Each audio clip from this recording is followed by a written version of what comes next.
Who is the best director of all time? There is, of course, no right answer, but several names tend to be mentioned. Alfred Hitchcock, Steven Spielberg, Let her go. Akira Kurosawa. To me, the answer is Ed Wood. One thing's sure. Inspector Clay's dead. Murdered. And somebody's responsible. Yes, that Ed Wood, the same man who in 1980 was declared the worst director of all time by the Golden Turkey Awards. A director who had been, until that point, entirely forgotten, forced to scrape in a few bucks by making pornography, drinking himself into an early grave. A filmmaker so notoriously lousy that he became the subject of a Tim Burton biopic, starring an excellent, maniacally grinning Johnny Depp. That was perfect. Despite this, my answer remains steadfast. Ed Wood is the best director of all time. You might be inclined to think I'm joking, but hear me out. Let me make a case for Edward D. Wood Jr., writer-director of such C-grade masterpieces as Glen or Glenda, Bride of the Monster, and Plan 9 from Outer Space. Why is it so important that you want to contact the governments of our Earth? Because all you of Earth are idiots. Now, you just hold on, Buster. Ed Wood was born October 10th, 1924 in Poughkeepsie, New York. Like most men of his generation, he was bound for war, serving in the Pacific Theater.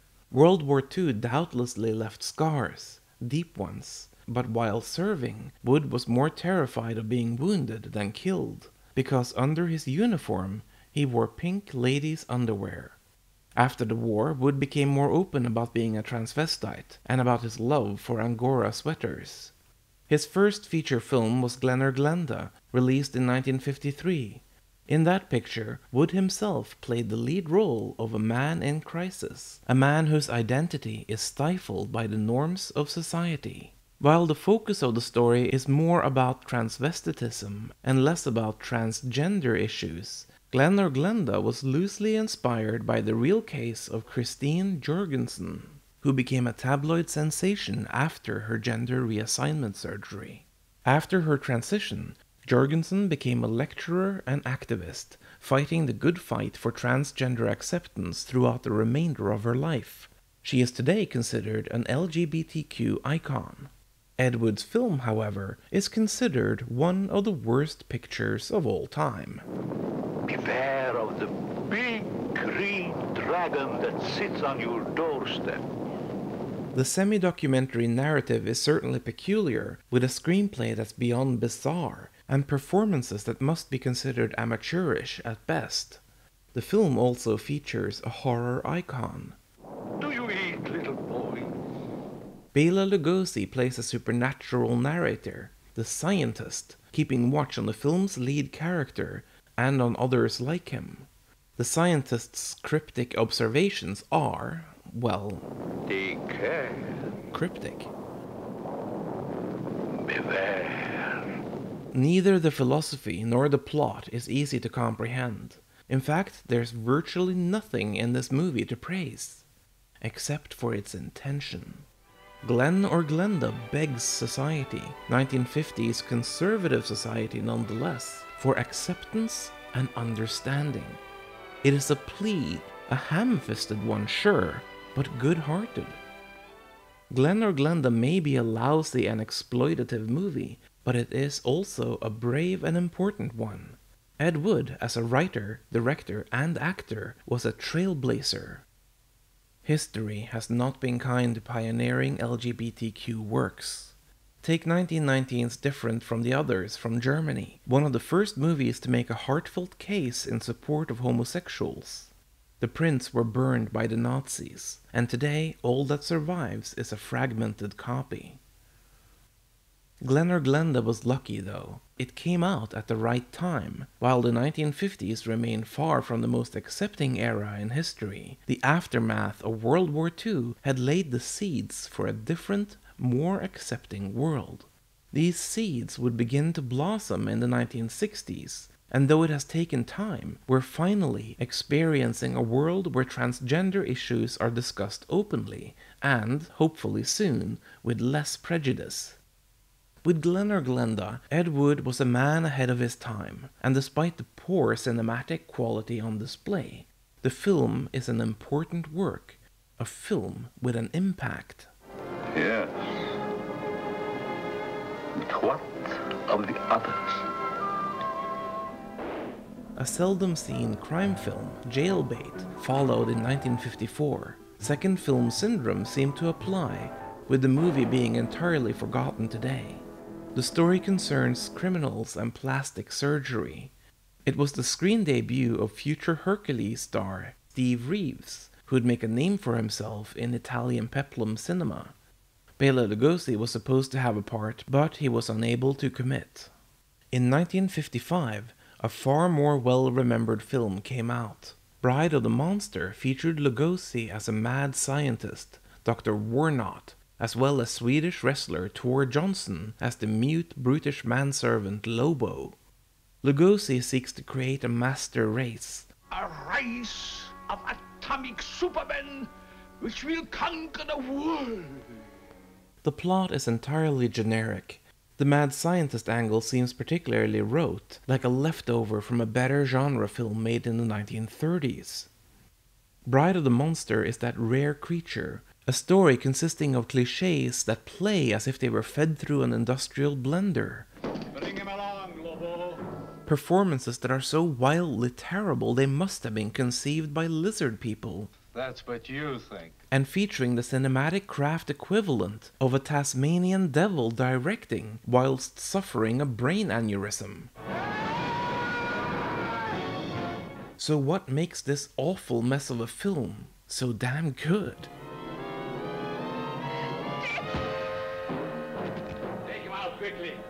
The short answer is the absolute sincerity and enthusiasm on display. Bela Lugosi, sick, old, broke, and suffering a debilitating addiction to painkillers, gives everything he's got to the role. Here, he fights a giant octopus prop, previously seen in the John Wayne seafaring adventure Wake of the Red Witch. The prop had, according to legend, been stolen by Ed Wood and Company. However, as the engine from the mechanized prop was missing, poor old Lugosi, splashing around in a shallow pool of water, obviously uses his own hands to help the rubber octopus attack him. The film is unintentionally hilarious. It is also a bit sad in its overwhelming sincerity. Ed Wood was, according to his cast and crew, convinced he was making a classic, a movie for the ages. He dreamed dreams of horror and science fiction, starring the legendary yet unfairly forgotten Bela Lugosi, a master of genre cinema. Yet, Bride of the Monster was uniformly dismissed as fodder for content-hungry low-rent cinemas, and it was soon forgotten. Worse, Wood had scrambled to get the film made, promising too much to too many investors. In the end, he made nothing from the film.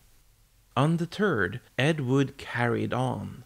Immediately following the production of Bride of the Monster, he began work on several projects, including one called The Vampire's Tomb, or The Ghoul Goes West. No sources are exactly sure which. Perhaps they were the same project. Wood filmed a few moments of Lugosi skulking around, looking frail, leaving a house, and attending a funeral. Sadly, Lugosi passed away for real in August 1956. Determined not to let the footage go to waste, Wood came up with a new plot: grave robbers from outer space. The story concerns aliens raising the dead in order to terrorize the Earth. The alien motives are somewhat nebulous, but it seems mankind, with its newly discovered atomic energy, is dangerous and must be taught a lesson. You do not need guns. Maybe we think we do. They would be of no use to you now. They've been mighty useful before on Flesh and Blood. And you two look like you've got a lot of both. The undead ghouls were played by Tor Johnson, by now a minor presence in mid-1950s genre cinema. Vampira, a Los Angeles-based television host from Finland, and, last but not least, a Bela Lugosi lookalike. Scratch that. The double was not a lookalike, being both a taller and younger man, with a different hairline, a different build, and even a different walking gait. Wood's solution, enthusiastically, was having the double, in real life his wife's chiropractor, hold a cape in front of his face. To finance this new film, one he considered to be his magnum opus, Ed Wood made whatever effort he could, scrounging and cajoling a buck from any willing investor. You know what you do? You produce a film in a commercially proven genre. Would that work? Absolutely. He used stock footage liberally, and he changed the title from Grave Robbers from Outer Space to Plan 9 from Outer Space in an effort to appease his religious investors. In the name of the Father, the Son, and the Holy Ghost. Amen. The end result was indeed his magnum opus. The film was crowned the worst movie of all time by the Golden Turkey Awards in 1980, and while it had originally flopped both commercially and critically, later in the 1980s, something truly strange happened. Plan 9 from Outer Space became a cultural phenomenon. Its notoriety grew to the point where Rudolph Gray started researching Ed Wood's life. Gray compiled the book Nightmare of Ecstasy, which instead of being a typical biography, juxtaposes several quotes from people who knew and worked with Ed Wood, intermixed with passages of writing by Wood himself. The unusual book chronicled Wood's life, including his transvestitism, his love of cinema, and tragically, his descent into debilitating alcoholism. Nightmare in Ecstasy is heartbreaking, charting the inevitable descent and collapse of a filmmaker whose only apparent merit had been his boundless enthusiasm. To put a grim cherry atop the tragedy Sunday that was Ed Wood's life, a few days before he died, he was evicted. Wood had been scraping by for years, sustaining himself by writing pornographic screenplays and novels, but in the end, even that wasn't enough to keep a roof over his head.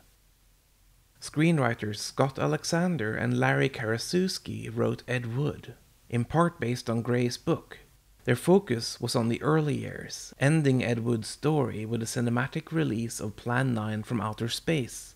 It made sense. Plan 9 was the high point of his career, and had Burton and Company continued, the story would simply have been too damn depressing. Ed Wood did, however, continue. He followed Plan 9 with another horror picture, Night of the Ghouls. The production was even more troubled than his previous ones, and in the end, while the film was shot in 1958, there wasn't enough money left to pay the laboratory fees. Aside from a single 1959 screening, the film sat locked away unseen until 1984, when the fees were finally paid off by entrepreneur and film enthusiast Wade Williams. Ed Wood had, at that point, already been dead for over 5 years. A crime film, The Sinister Urge, followed in 1960. It featured Dino Fantini as a sex maniac who becomes murderous after viewing pornography. These exploitative, more sex-focused plot elements signaled the future path of Ed Wood as a writer and director. The culture was changing, and cinema began challenging the status quo. The relatively innocent sci-fi films of the 1950s were replaced with harder films, films with brutality, with sex, with non-conformity. Good night. Wood could certainly have thrived in these changing times, but his alcoholism got the best of him. His days of so-called legitimate cinema were over. While Wood had written for others before, he was throughout the rest of the 1960s working primarily as a novelist and screenwriter for others instead of directing. The most notable of these films was the erotic horror picture Orgy of the Dead. The film features a couple tied up in a graveyard, forced to spectate as monsters roam around topless dancers. The amazing Criswell, a minor local television personality and wildly inaccurate psychic, plays the Emperor, a sort of host. He'd previously starred in both Plan 9 from Outer Space and Night of the Ghouls. Orgy of the Dead would be his third and last theatrical film appearance. Wood wrote the screenplays for several other nude flicks, including a caveman adventure called 1,000,000 AC/DC, where cavemen have sex and are tortured by a T-Rex. I'm off to see the lizard.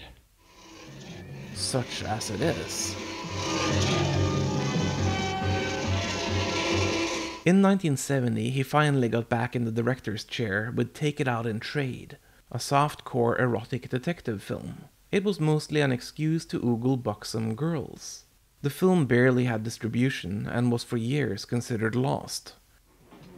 In 1971, he began making hardcore pornography, but his films had none of the cultural impact of pornographic touchstones such as Deep Throat or Beyond the Green Door.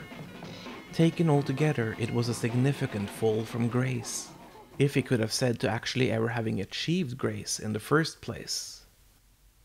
Either way, it is sad to behold. In this 1969 softcore film, Ed Wood plays a photographer. You can see the hard living on his face, and judging by this and the described waking nightmares in Rudolph Gray's biography, it is oh so clear that the final years of Ed Wood's life were tragic.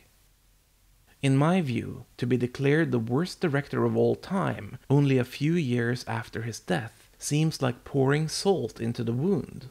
However, you could argue that this declaration made Ed Wood relevant again.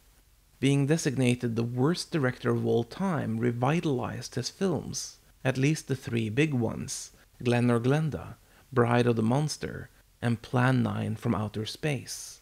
Though I think, with the advent of home video, that they were ripe for rediscovery no matter what. Their own dead will be used to make them accept our existence and believe in that fact. Several dreadful films have been made. Many of them are enjoyable, but most of them are tedious. Ed Wood's cinema was never tedious. His bountiful enthusiasm shines through all the on-screen problems.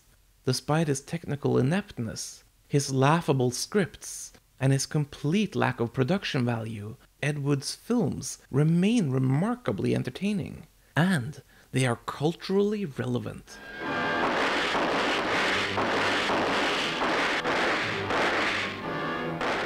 Despite being a wholly exploitative film, Glen or Glenda was a pioneering work of LGBTQ cinema, pleading with its audience to show empathy and compassion. Bride of the Monster, though utterly hopeless, demonstrates a legendary horror actor's absolute commitment to his craft. Bela Lugosi gives everything he's got, despite his devastating personal problems, and Ed Wood gave him work when nobody else would. Sure, you could argue that their relationship was exploitative, with Ed Wood using the old man for cachet. But watch the movies, read the Rudolph Gray book, and watch the Tim Burton biopic. Together they give us a far more nuanced picture of the Wood-Lugosi relationship. One, I believe, is truthful. We are all interested in the future, for that is where you and I are going to spend the rest of our lives. Then there's Plan 9 from Outer Space, the worst film of all time. It is exceptionally entertaining. Hopeless? Yes. Inept? Certainly. Cobbled together from scraps? Obviously. Yet it remains relevant to this day, unlike so many other forgotten C-grade movies of the 1950s. The Golden Turkey Awards didn't choose this as the worst film of all time because it was the worst. They picked it because it was the single best and most entertaining piece of trash committed to celluloid.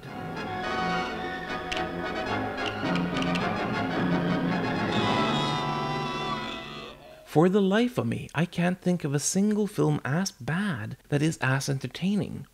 Yes, there are plenty of truly great ones. For instance, the dreadful Catwomen of the Moon. Good. That's when I'll start being friendly. Pay no attention to him. He's only the co-pilot. Or the hilarious The Brain from planet Arous.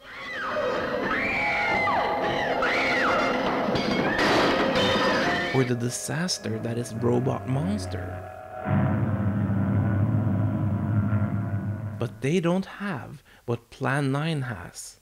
Unending charm, absolute and utterly unearned self-confidence, and a perfect storm of elements going wrong to a degree that is, simply put, spellbinding. Can your heart stand the shocking facts about grave robbers from outer space? So, do I believe that Ed Wood is the best director of all time? Or am I being facetious? Am I perhaps defending him against an unfair moniker that paints him in a too negative light? Let me answer this way. In my heart of hearts, I truly believe that no other filmmaker could have endured the lack of talent, the lack of taste, and the lack of a budget, and still make not one, but several films that continue to resonate over half a century after their releases. Ed Wood beat all the odds to become a cinema icon, and we will, as long as motion pictures endure, remember him and his wonderful films.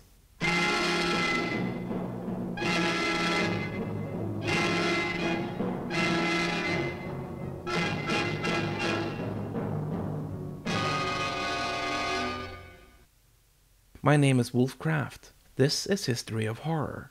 If you enjoyed this episode, I would appreciate it if you liked, shared, and subscribed. Thanks aplenty.